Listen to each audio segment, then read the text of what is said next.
Malam musim panas di sebuah kota kecil bernama Cirebon, Jawa Barat, terasa pengap seperti susu segar yang baru diperah. Kota kecil ini mulai mereda setelah pukul 11 malam. Toko-toko terakhir menutup pintu.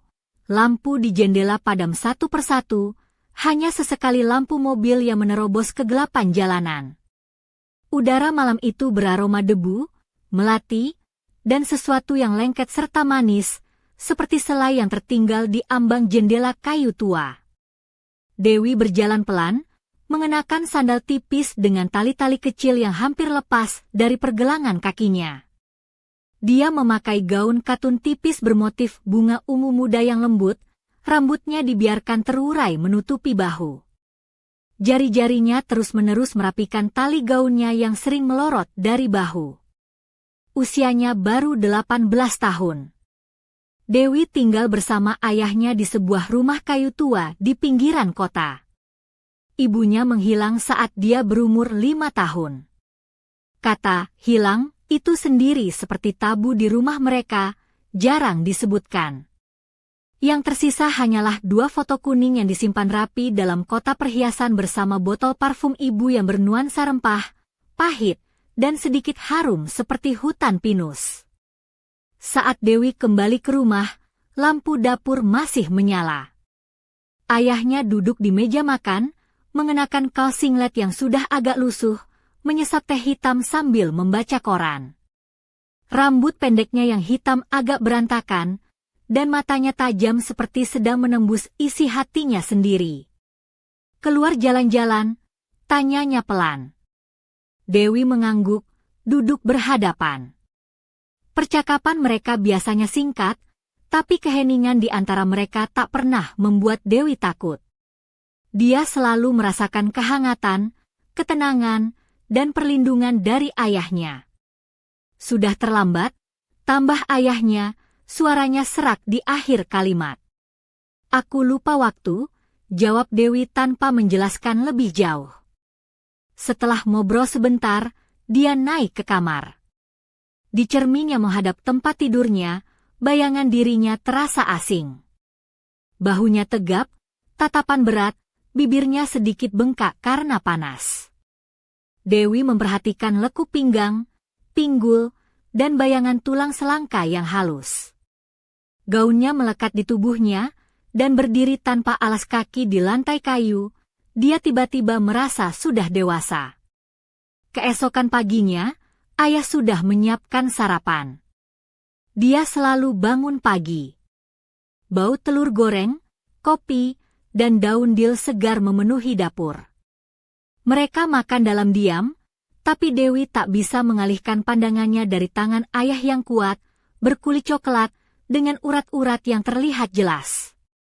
Ketika ayah memegang pisau untuk memotong roti, Dewi hampir terkejut karena terlalu memperhatikan.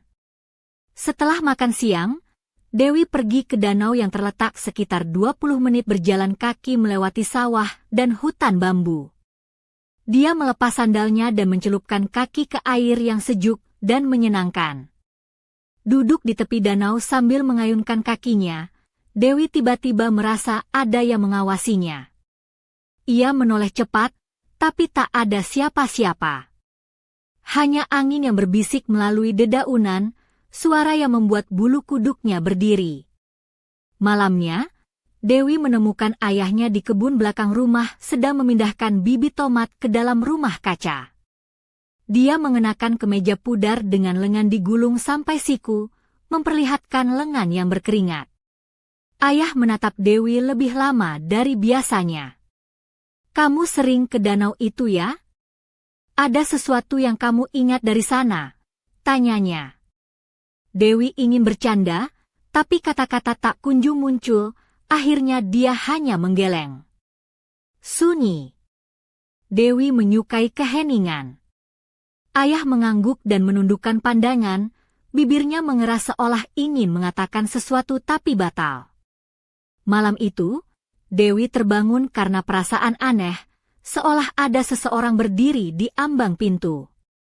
Dia berbaring tak bergerak, mata membelalak, napas tertahan. Cahaya koridor menerangi sedikit ruang di depan pintu, namun kosong. Tapi perasaan diawasi itu tetap menghantui.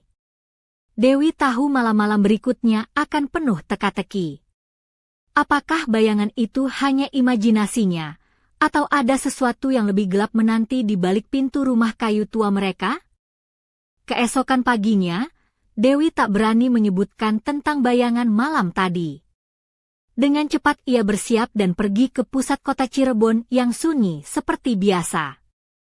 Ia masuk ke sebuah kafe kecil di pojok jalan, memesan limun jeruk seabrek, favoritnya saat cuaca panas. Duduk di dekat jendela, ia mendengar suara yang tak asing memanggilnya. "Lari-lari di mana, Dewi?" Kok tiba-tiba jadi ninja malam-malam? Suara itu membuatnya tersenyum pahit. Itu Vadim, teman lama sewaktu SMA. Ia duduk di hadapannya, dengan mata yang kini memancarkan aura dewasa dan sedikit misterius. Bajunya kemeja putih yang sedikit terbuka di kerah, celana jeans sobek, dan aroma kolon murah tapi lumayan menyengat. "Ada apa, Vadim? Kok tiba-tiba nongol?" Dewi mencoba santai. Vadim menatapnya tajam. "Ada yang berubah, ya? Kamu kayak orang lain. Apa kamu baik-baik saja?" Dewi menggeleng. "Hanya panas, pikiran kusut. Musim panas ini bikin pusing." Vadim terkekeh. "Kalau panas, jangan lupa es degan, jangan cuma limun jeruk doang." Mereka sepakat bertemu lagi malamnya. Setiba di rumah, Dewi menemukan ayahnya di beranda memegang album foto lama. Dalam foto itu, ibunya tampak muda, cantik, mengenakan gaun tipis yang membalut lekuk tubuhnya dengan anggun. Ayahnya berkata, "Kamu mirip ibu." Kata-kata itu menimbulkan getar aneh di dada Dewi. Seperti ada sesuatu yang lebih dari sekadar kemiripan fisik. Sore itu langit Cirebon memerah, seperti cat minyak yang tumpah di atas langit. Dewi mengenakan gaun hitam tipis dengan tali kecil di bahu, sedikit membalut pinggang dan dada, tapi jatuh longgar di bawah lututnya. Sandal putih simpel melengkapi penampilannya. Rambutnya yang masih basah akibat mandi, dikepang satu panjang di punggung. "Kalau ibu lihat kamu, pasti bilang, 'Dewi, kamu sudah jadi wanita sesungguhnya,'" pikirnya sambil tersenyum kecil. Mereka bertemu di depan bioskop tua yang sekarang hampir tak berfungsi. Vadim tersenyum tulus. "Kamu memang keren, Dewi. Aku senang kamu datang malam ini." Mereka berjalan menyusuri sungai kecil yang membelah kota. Udara hangat menyelimuti, ditambah suara jangkrik yang bergaung lembut. Mereka berbicara tentang masa lalu, teman-teman yang tersebar ke berbagai kota, dan impian yang dulu sempat mereka rajut. Vadim sering mencoba menangkap pandangan Dewi, tapi ia menunduk, menatap cahaya lampu jalan, atau dedaunan yang bergoyang. "Kamu merasa ada yang aneh di sini, kan?" tanya Vadim tiba-tiba. "Apa maksudmu?" tanya Dewi agak kaku. "Dengan kamu, dengan kota ini. Seperti kamu berdiri di ambang sesuatu yang besar, penting," katanya sambil menatap jauh. Dewi membeku, itu persis hal yang sering ia pikirkan akhir-akhir ini. Seperti ada sesuatu yang bergeser dalam dirinya, seperti perabot rumah yang digeser di ruang kosong. Mereka kembali ke rumah Dewi. Vadim mengantarnya sampai ke pagar kecil, lalu dengan tiba-tiba mendaratkan ciuman ringan di pipi Dewi. "Ah, jadi kamu ini licik juga, ya?" pikir Dewi, jantungnya berdebar kencang seperti habis naik motor metik di jalanan rusak. Saat masuk rumah, ayahnya berdiri di lorong. "Sudah larut," katanya pelan. Dewi mengangguk tanpa kata. Ketika lewat, ayahnya menyentuh tangannya sebentar. Sentuhan itu hangat, tapi ada rasa aneh yang sulit dijelaskan, seperti dia mencoba mencari sesuatu lewat sentuhan itu. Semua baik-baik saja, kata Dewi pelan. Aku tahu, jawab ayahnya tanpa lepas pandang. Malam itu Dewi sulit tidur. Pikiran berputar, aroma Vadim, tatapan ayah, panas kota, dan bayangan ibunya dalam foto yang lama tersimpan. Kain gaun malamnya menempel di kulit karena keringat. Rasanya seperti ada mata yang terus mengawasi, sama seperti malam sebelumnya. Dewi bangun, berdiri tanpa alas kaki di lantai kayu dingin. Pintu sedikit terbuka, lorong sunyi. Ia mengintip ke kamar ayah, lampu menyala redup. Ia mengetuk pelan. Boleh masuk, suara pelan dari dalam. Dewi melangkah masuk. Ayah duduk di dekat jendela, mengenakan kaos abu-abu dan celana panjang santai. Wajahnya lelah tapi tenang. Belum tidur, tanyanya. Tidak, kepalaku penuh pikiran, jawab Dewi. Ayah mengangguk dan Dewi duduk di ambang jendela, angin malam membawa aroma kebun yang hangat dan sedikit berdebu. Tatapan mereka bertemu dan keheningan terasa terlalu lama. Kamu sudah berubah, kata ayahnya akhirnya. Aku terkejut, jawab Dewi. Ya, kamu berjalan, melihat, dan tersenyum dengan cara berbeda. Dewi merasakan sesuatu mengencang di dalam dirinya, sesuatu yang sudah lama dirasakan tapi tak pernah bisa diungkapkan. Kulitnya terasa lebih peka, pikirannya semakin dalam, hasratnya pun aneh. Ini karena kamu mulai dewasa, bisiknya. Ayah menunduk, menatap tangan Dewi yang terangkat. Kadang aku merasa aku tak mengenalmu lagi, seperti kamu setiap hari adalah orang baru.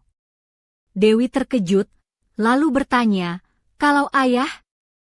Ayah tidak berubah, kata ayah sambil tersenyum kecil, tapi ada kesedihan samar di matanya. Aku hanya berusaha menjadi yang kamu butuhkan.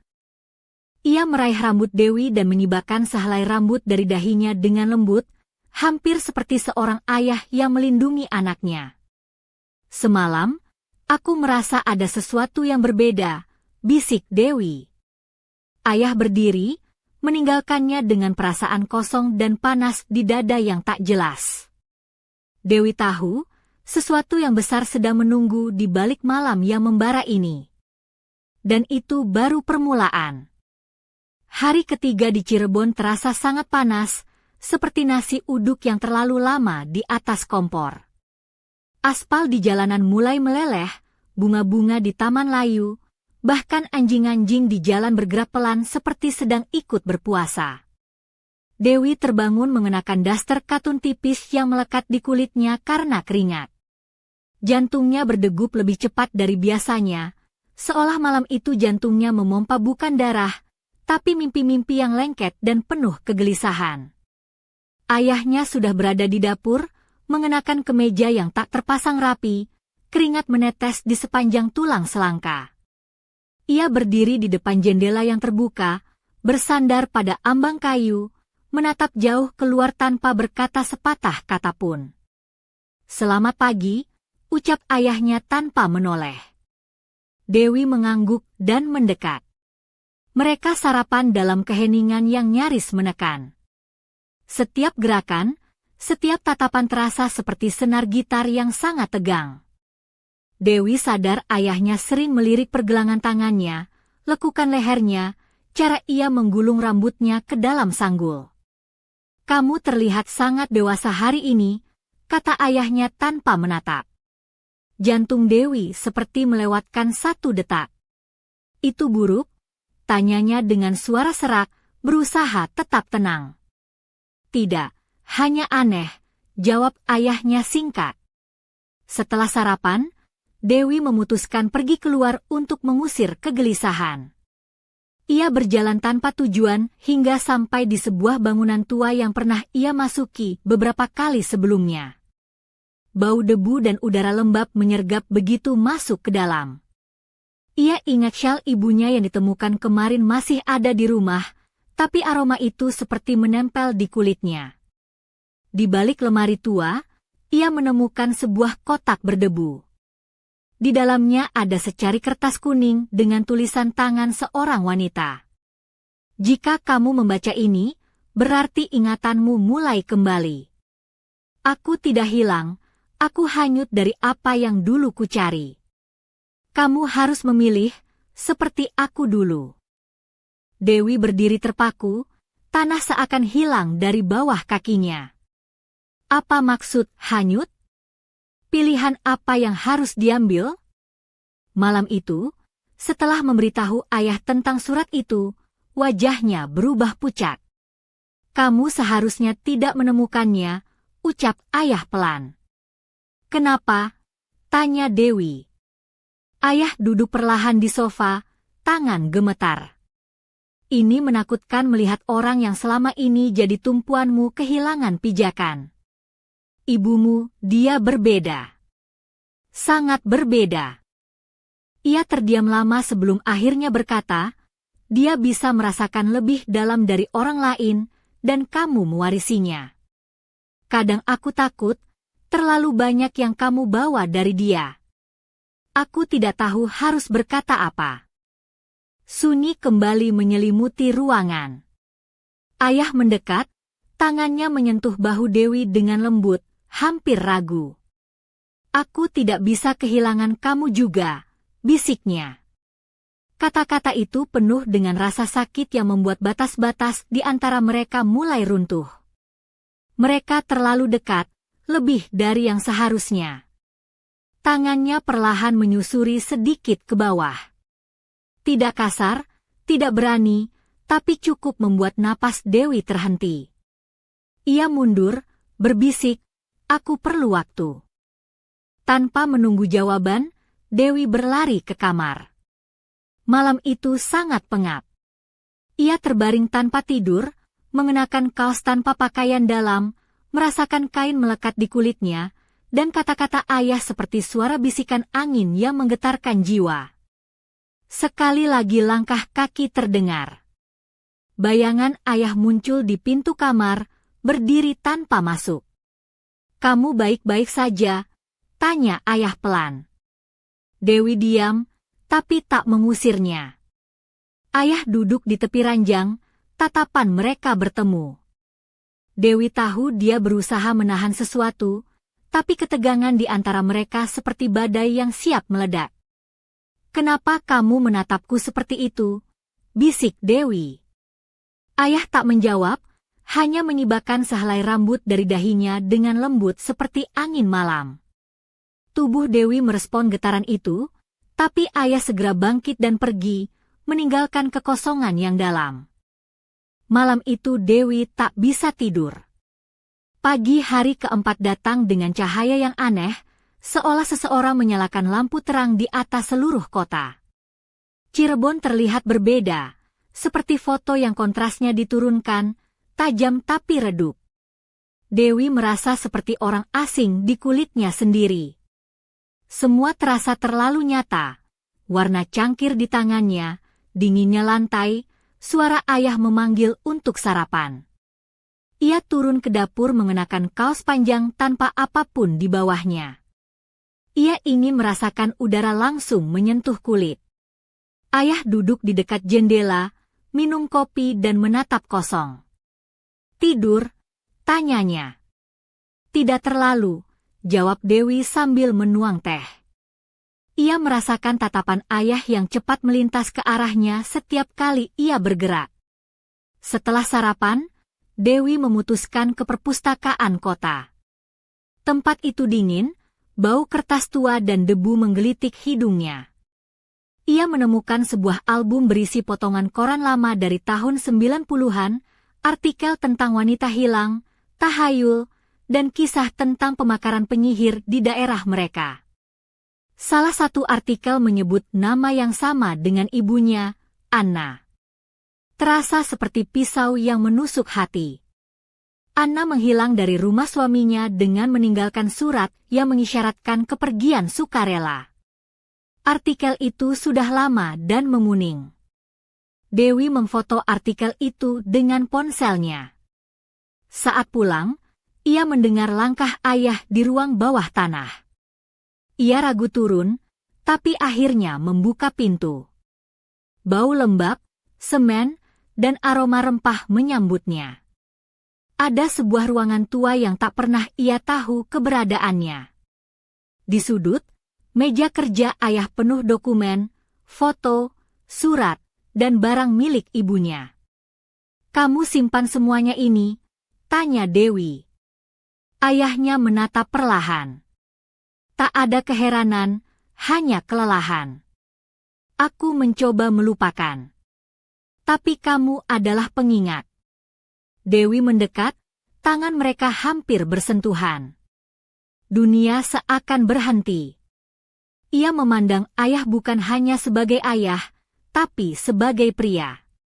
Dalam matanya, Dewi melihat sesuatu yang sama. Mereka berdiri terlalu dekat. Napas ayah terasa hangat. "Kenapa kamu menyembunyikan semua ini?" tanyanya. "Aku takut pada diriku sendiri, dan pada kamu," jawab ayah lirih. Sunyi memenuhi ruang itu. Ayah menyentuh wajah Dewi dengan lembut dan ragu. Ia tidak menjauh, hanya menatap dan merasakan batas yang dulu tak berani dilangkahi mulai memudar. Ia menarik tangannya kembali, penuh ketakutan dan keinginan yang tersembunyi. Malam itu Dewi bermimpi. Ibunya berdiri di tepi danau, rambutnya basah dan gaunnya menempel di tubuh basah seperti habis hujan. Ia menatap Dewi dan berbisik, "Kamu di ambang. Pilihlah siapa kamu." Dewi terbangun dengan keringat dingin. Ia keluar ke beranda. Ayah berdiri di sana, hanya memakai kaos dan celana pendek, tanpa alas kaki, sambil merokok. Ia mendengar langkah, menoleh, dan mereka saling menatap lama. Udara terasa berat. "Ini tidak seharusnya terjadi," katanya pelan. "Tapi sudah." "Kamu benar-benar berubah?" tanya ayah. Dewi diam dan melangkah mendekat. Mereka berdiri berdampingan tanpa rasa malu, hanya kehangatan aneh yang melingkupi, sebuah ikatan yang melampaui batas. Pagi itu mendung menggantung rendah di Cirebon. Angin mendorong awan berat, dan kota seolah menahan napas. Burung-burung pun diam. Dewi berdiri di depan cermin, mengikat rambutnya menjadi ekor rendah. Ia mengenakan gaun abu-abu sederhana dengan lengan sempit yang membalut lekuk tubuhnya dengan anggun. Gaun itu sederhana, tapi ada sesuatu yang menggugah dan aneh di dalamnya. Ia turun ke dapur. Ayah duduk tenggelam dalam koran, tangan gemetar. Ia tahu ayah memperhatikannya, setiap gerak-geriknya. Tanpa banyak bicara, ia menaruh secangkir teh di depannya. Ketika jari mereka bersentuhan sebentar, ada sesuatu yang patah di dalam diri Dewi. Tak ada rasa takut lagi, hanya sensitif terhadap kehadirannya. "Aku ingin bicara," katanya pelan. Mata ayah menatap perlahan, seolah setiap gerakan berat. "Tentang ibu. Siapa dia sebenarnya? Tentang kita." Di luar, hujan mulai turun, rintik-rintik tipis membasahi jendela seperti air mata yang mengalir. Mereka duduk di beranda. Dewi membungkus dirinya dengan jaket tua, ayah duduk di samping, tangan di lutut. "Aku kira ini akan berlalu," kata ayah. "Aku pikir ini hanya kerinduan, kebiasaan, kesepian. Tapi ternyata ada sesuatu dalam dirimu yang mengingatkanku pada dia. Kamu membawa dia di dalam dirimu." Dewi menggigil. "Aku mulai bermimpi." Dia berbicara padaku, berbisik. Aku tidak tahu di mana dia berakhir dan aku mulai. Ayah menutup mata, wajahnya pucat. Dia pergi karena tidak tahan hidup seperti itu. Itu pilihannya. Kalau aku...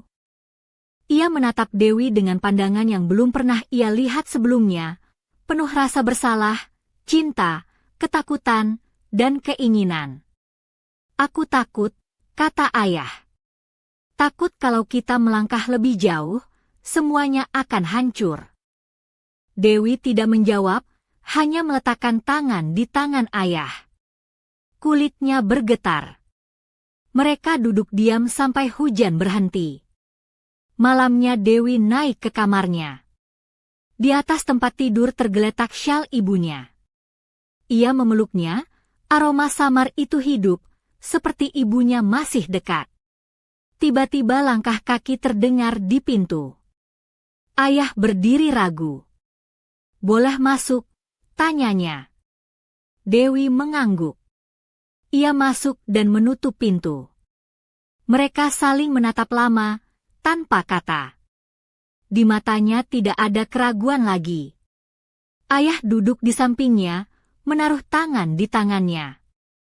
Mereka berada di tepi jurang dan keduanya tahu. Apapun yang terjadi, aku tidak akan pernah memaafkan diriku, kata ayah. Tapi kamu mau, bisik Dewi. Ayah tidak menjawab, hanya menariknya lebih dekat. Mereka duduk dalam gelap, dahi bertemu. Tidak ada kata-kata yang mampu menjelaskan apa yang terjadi. Ketika ayah pergi, Dewi tak bisa tidur. Syal itu tergeletak di dadanya seperti pengingat berat. Ia berpikir betapa mudah melewati batas dan betapa sulit mengembalikan semuanya. Keesokan harinya, Fadim mengirim pesan, dia menungguku di danau. Dewi berjalan tanpa alas kaki, mengenakan gaun tipis tanpa riasan, dengan hati yang penuh badai. Ayah berdiri di tepi, memegang payung. Aku mendekat, dia menatap mataku. Kamu sudah bukan yang dulu, katanya. Ada yang terjadi padamu? Ya, jawabku. Terlalu banyak hal. Mereka duduk di batang pohon tua, Dewi bercerita semuanya. Tidak secara langsung, tapi cukup jelas.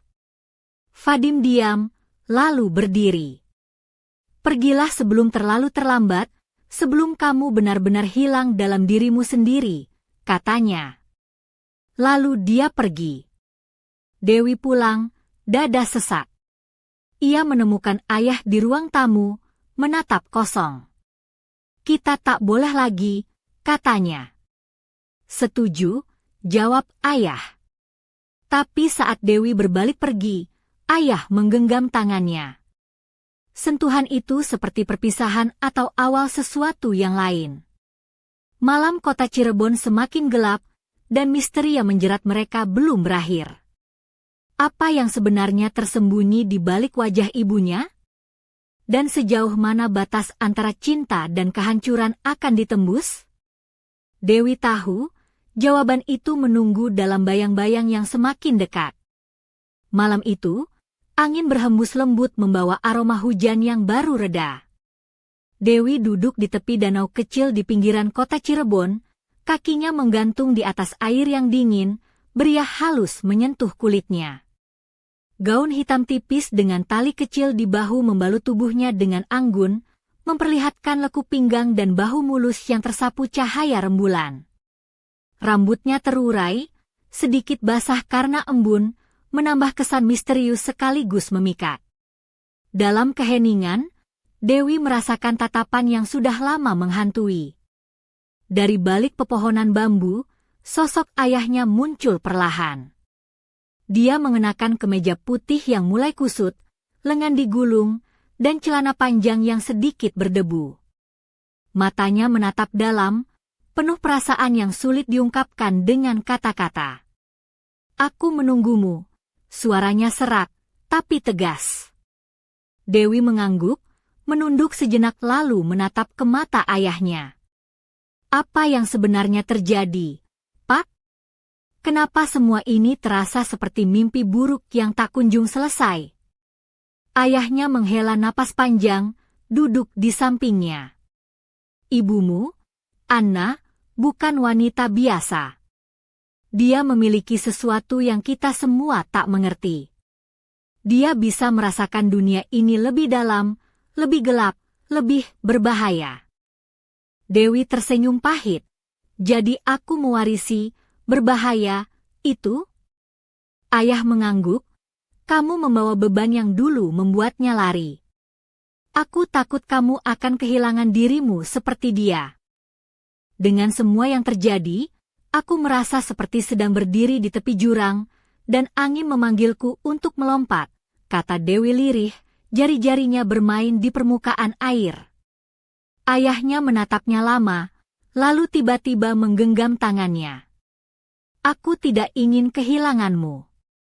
Aku juga takut kalau kita melangkah lebih jauh, semuanya akan hancur.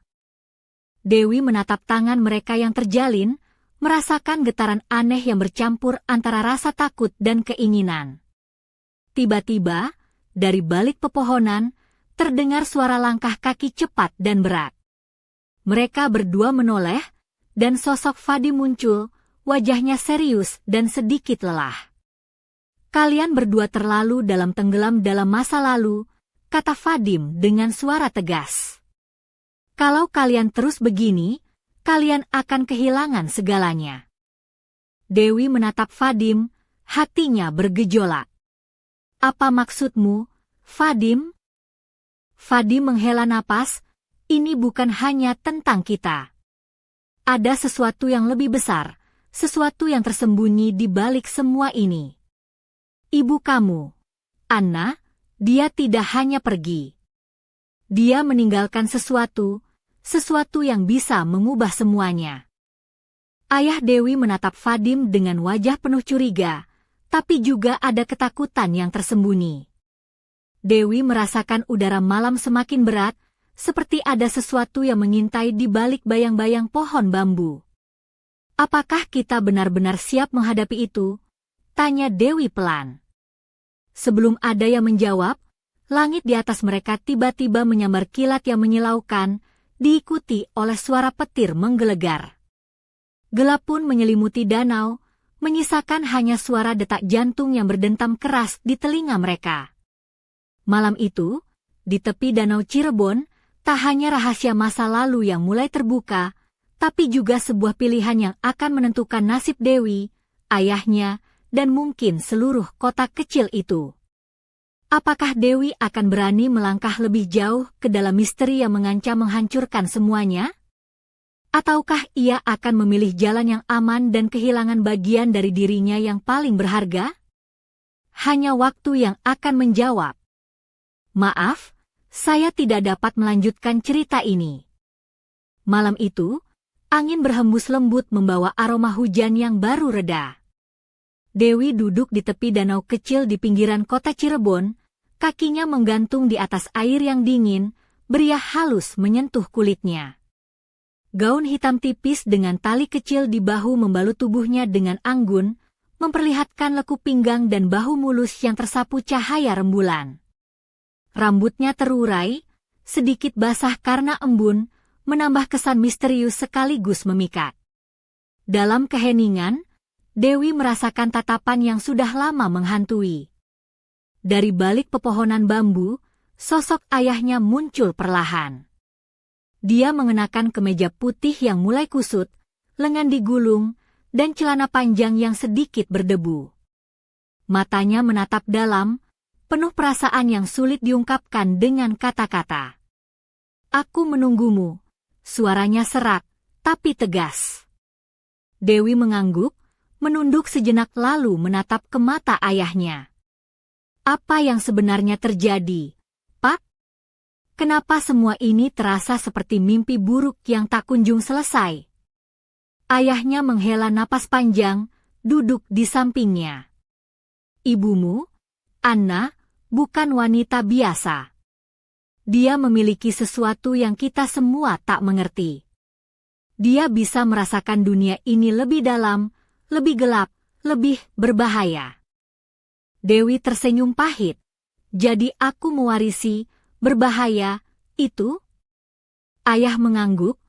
Kamu membawa beban yang dulu membuatnya lari. Aku takut kamu akan kehilangan dirimu seperti dia. Dengan semua yang terjadi, aku merasa seperti sedang berdiri di tepi jurang, dan angin memanggilku untuk melompat, kata Dewi lirih, jari-jarinya bermain di permukaan air. Ayahnya menatapnya lama, lalu tiba-tiba menggenggam tangannya. Aku tidak ingin kehilanganmu. Aku juga takut kalau kita melangkah lebih jauh, semuanya akan hancur. Dewi menatap tangan mereka yang terjalin, merasakan getaran aneh yang bercampur antara rasa takut dan keinginan. Tiba-tiba, dari balik pepohonan, terdengar suara langkah kaki cepat dan berat. Mereka berdua menoleh, dan sosok Vadim muncul, wajahnya serius dan sedikit lelah. Kalian berdua terlalu tenggelam dalam masa lalu, kata Vadim dengan suara tegas. Kalau kalian terus begini, kalian akan kehilangan segalanya. Dewi menatap Vadim, hatinya bergejolak. Apa maksudmu, Vadim? Vadim menghela napas, ini bukan hanya tentang kita. Ada sesuatu yang lebih besar, sesuatu yang tersembunyi di balik semua ini. Ibu kamu, Anna, dia tidak hanya pergi. Dia meninggalkan sesuatu yang bisa mengubah semuanya. Ayah Dewi menatap Vadim dengan wajah penuh curiga, tapi juga ada ketakutan yang tersembunyi. Dewi merasakan udara malam semakin berat, seperti ada sesuatu yang mengintai di balik bayang-bayang pohon bambu. Apakah kita benar-benar siap menghadapi itu? Tanya Dewi pelan. Sebelum ada yang menjawab, langit di atas mereka tiba-tiba menyambar kilat yang menyilaukan, diikuti oleh suara petir menggelegar. Gelap pun menyelimuti danau, menyisakan hanya suara detak jantung yang berdentam keras di telinga mereka. Malam itu, di tepi danau Cirebon, tak hanya rahasia masa lalu yang mulai terbuka, tapi juga sebuah pilihan yang akan menentukan nasib Dewi, ayahnya, dan mungkin seluruh kota kecil itu. Apakah Dewi akan berani melangkah lebih jauh ke dalam misteri yang mengancam menghancurkan semuanya? Ataukah ia akan memilih jalan yang aman dan kehilangan bagian dari dirinya yang paling berharga? Hanya waktu yang akan menjawab. Di balik kilatan petir yang memecah malam, Dewi merasakan jantungnya berdetak semakin cepat, seolah-olah setiap dentak membawa ia lebih dekat pada rahasia yang selama ini tersembunyi di balik bayang-bayang keluarganya. Vadim berdiri tegap di samping ayahnya, wajahnya yang dulu ceria kini berubah serius, seperti pria yang membawa beban berat. Kamu harus tahu, Dewi, suara Vadim bergetar sedikit, ada sesuatu yang ibu kamu tinggalkan. Bukan hanya kenangan atau surat itu. Ada benda, sesuatu yang bisa mengubah segalanya. Dewi menatap ayahnya, yang mengangguk pelan. Kami menyimpannya di tempat yang aman, tapi aku takut jika kamu menemukannya, kamu tidak akan pernah kembali seperti dulu. Dewi mengambil nafas dalam-dalam. Apa itu? Ayahnya terdiam sesaat, lalu berkata dengan suara berat, sebuah kotak kayu kecil, berukir motif batik, yang tersembunyi di ruang bawah tanah. Di dalamnya ada sesuatu yang bukan untuk dilihat sembarangan. Tiba-tiba suara gaduh terdengar dari balik semak-semak. Ketiganya menoleh, namun hanya gelap yang menjawab. Dewi merasakan hawa dingin menyusup di tulang punggungnya. Sepertinya kita tidak sendiri di sini, bisiknya. Dengan berani, mereka berdiri dan berjalan perlahan menuju rumah Dewi. Setiap langkah terasa berat, dan bayang-bayang malam seakan mengikuti mereka, menari-nari di antara pepohonan bambu. Sesampainya di rumah, Dewi menyalakan lampu ruang bawah tanah, memperlihatkan sebuah peti kayu tua yang terkunci rapat. Ini, kata ayah sambil menempatkan tangan di atas peti, ini adalah warisan ibu kamu. Dewi meraih kunci yang tergantung di leher ayahnya, tangan mereka bersentuhan sejenak, menimbulkan getaran aneh yang membuat Dewi menahan napas. Dengan gemetar, ia membuka peti itu perlahan. Di dalamnya, terdapat buku harian tua yang sampulnya berlapis kain batik, beberapa foto hitam putih, dan sebuah kalung dengan liontin berbentuk bulan sabit yang memancarkan cahaya redup. Dewi merasakan energi yang aneh mengalir dari benda itu. "Tolong, jangan sentuh itu dulu," suara ayahnya bergetar.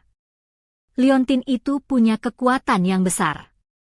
Ibu kamu menyimpannya agar tidak jatuh ke tangan yang salah."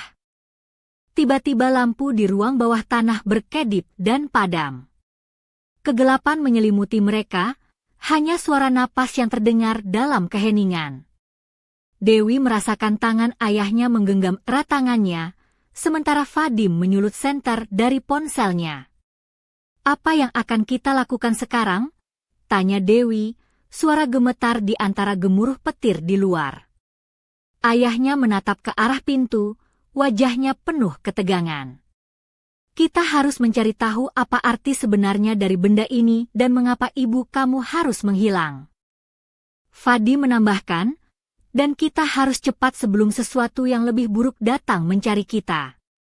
Di luar, angin malam semakin kencang, membawa bisikan-bisikan yang sulit dimengerti.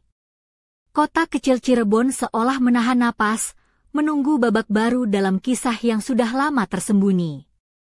Dewi tahu, hidupnya tidak akan pernah sama lagi. Pilihan sudah di depan mata, antara membuka rahasia yang bisa menghancurkan segalanya atau menutup rapat pintu masa lalu demi keselamatan. Namun, suara dalam hatinya berkata bahwa tak ada jalan untuk mundur sekarang.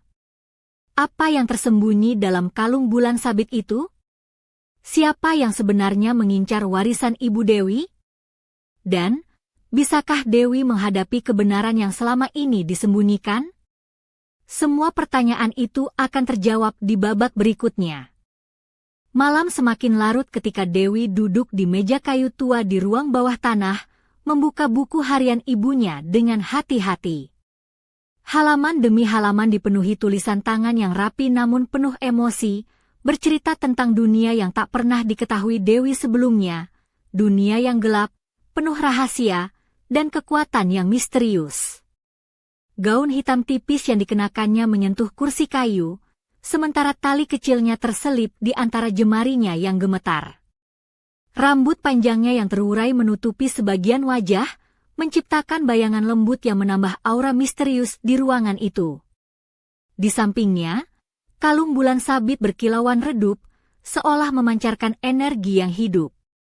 Suara langkah kaki dari atas membuatnya tersentak. Ayahnya turun perlahan, wajahnya yang biasanya tegas kini tampak lelah dan penuh kecemasan. "Apa yang kamu temukan?" tanyanya dengan suara serak. Dewi menatap ayahnya, ada sesuatu yang ibu sembunyikan. Dia berbicara tentang kekuatan yang bisa mengubah segalanya, tentang pilihan yang harus aku buat. Ayahnya duduk di samping, menggenggam tangan Dewi dengan lembut. "Aku sudah lama tahu, tapi aku takut. Aku hanya ingin melindungimu." Tiba-tiba, suara derap langkah berat terdengar dari luar rumah. Vadim muncul di pintu ruang bawah tanah, napasnya terengah-engah. "Kita tidak sendiri," katanya singkat.